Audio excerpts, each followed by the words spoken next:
reason Hailo has worked is we've taken two key things. One, we understood that the key to making the market succeed was the drivers.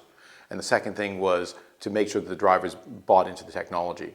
3 London cabbies helped found Hailo because they saw the need in the industry and had been trying to do something on their own. There were 3 tech entrepreneurs, as we've been described, who basically saw the opportunity and could see the technology. We knew we needed each other. When we met, you could describe it as love at first sight, but there was this very famous, CAF meeting that was supposed to take place for about an hour in November 2010 in Charlotte Street. And it ended up going on almost all morning. And by the end of it, we had a partnership. And that's how Hailo was born. So explain to me just exactly what it is that Hailo does, and more importantly, how it actually works.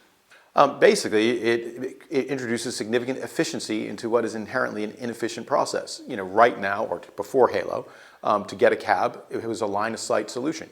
The cabbie had to see you physically, and you had to see them as you were trying to hail.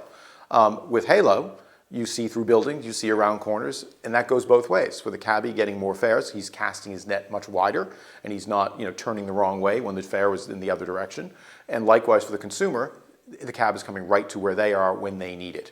And that is very, a distinctly different experience in terms of trying to get your personal transport. Here we have a company which has grown very quickly. It's got a lot of venture capital behind it.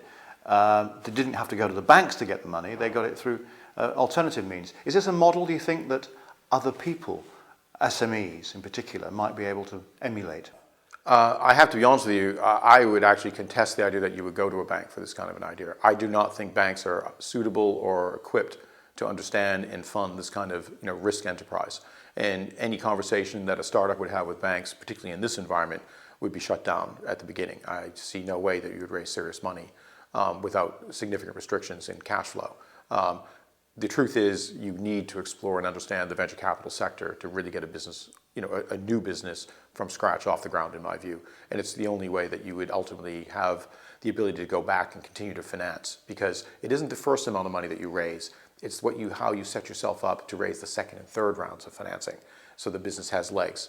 The first round gets you going, but you're dead if you don't have the second round there when you need it. Yeah, and so how have you managed to get the second and third round of funding? Well, an example in this case is not only do we bring in friends and family, angel investors, however your Rolodex works to help you, to get that initial money in, by bringing in 2 institutions from the get-go, we actually had within our own initial group of investors the seeds for which we could do the next round of financing. Because most of these guys, if they like the idea, they're willing to throw a little bit of money at it as frankly, just a risk, a bet that when it comes to the next round, if you do what you think you're going to be able to do, they're more than prepared to put additional money so they have a seat at the table when it comes to the next round of financing.